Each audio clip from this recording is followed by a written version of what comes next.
যারা জীবনের সেই কষ্ট, যন্ত্রণা থেকে ভেতর থেকে একা হয়ে গেছেন, শুধুমাত্র তারা দেখুন এই গল্পটি। কখনো কখনো প্রিয় কিছু মানুষের জন্য নিজের জীবনকে বড্ড বিষাক্ত মনে হয়। তখন তোমার উচিত চারপাশের মানুষকে দোষারোপ বাদ দিয়ে নিজের প্রতি দায়িত্বশীল হওয়া। তোমাকে আয়নার দিকে তাকিয়ে বুঝতে হবে ইদানিং তোমার মাঝে সেই তুমি কি নেই। কারণ তুমি তোমার নিজের অবস্থান থেকে বিচ্ছিত। হয়তো তুমি তখন আয়নার সামনে নিজের ভুলগুলো খুঁজে পাবে, কিন্তু এর অর্থ এই না যে তুমি তোমার ভুলের জন্য নিজেকে ঘৃণা করতে শুরু করবে। এর একমাত্র অর্থ হলো তোমার নিজেকে পরিবর্তন করার উপায়গুলো খুঁজে বের করতে হবে। পরিবর্তনের প্রথম শর্ত হচ্ছে নিজের ভুলগুলোকে স্বীকার করে নিতে হবে। তারপর সেই ভুলগুলোকে গলা টিপে হত্যা করতে হবে। তোমার ভুলগুলোকে তুমি হত্যা করতে পারলে নতুন একটি পথ খুঁজতে পাবে। হয়তো সেই পথ সঠিক পথে চলতে শুরু করবে, কিংবা আবার ভুল রাস্তায় চলে যাবে। কিন্তু তুমি এই সব কিছুই করবে না, কারণ তুমি প্রতিনিয়ত পৃথিবীকে দোষ দিয়ে নিজের আত্মা হালকা করে ফেলতেছ। চারপাশের মানুষকে দোষ দিয়ে মনের যন্ত্রণা থেকে মুক্তি পেতে চাও। হয়তো তুমি মাঝে মাঝে তোমার নিজের জীবনটিকে অস্বীকার করে ফেলো। ধরো তুমি কারো উপর রাগান্বিত হয়ে তোমার মোবাইলটি ছুঁড়ে ফেললে।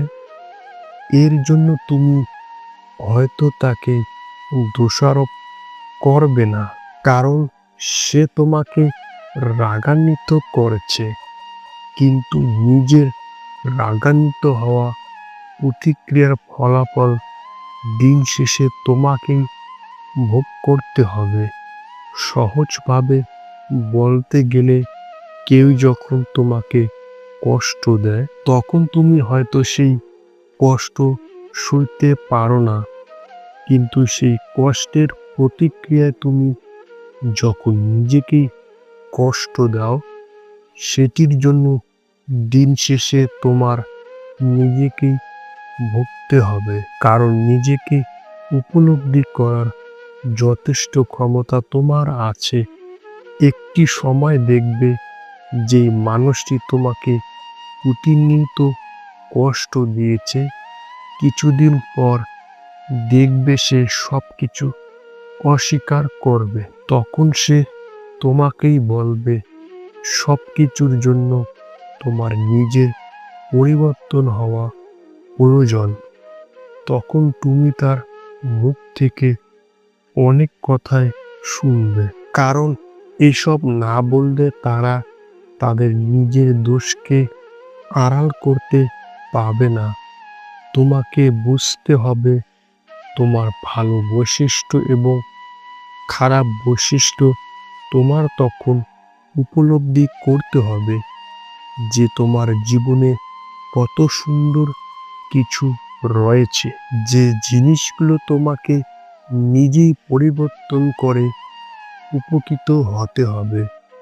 অন্য কাউকে দোষারোপ করে কখনো তুমি তোমার নিজের জীবনকে সুন্দর করতে পারবে না। আমি বিশ্বাস করি যারা অনেক বাজেভাবে ঠকে তারা কোনোদিন কাউকে ঠকাতে পারে না। বড়জোর মানুষকে বিশ্বাস করা ছেড়ে দেয়। আমি বিশ্বাস করি যারা ধ্বংস হয় তারা কোনোদিন কাউকে নিঃসঙ্গ করতে পারে না। বড়জোর হারিয়ে দিতে শিখে যায়। একটি কথা সবাই মনে রাখবেন, জীবন শিখিয়ে দেয় কিন্তু ধ্বংস করতে পারে না। আমি বিশ্বাস করি যারা চরমভাবে অপেক্ষা করতে পারে তারা কখনো কাউকে অপেক্ষা করাতে পারে না।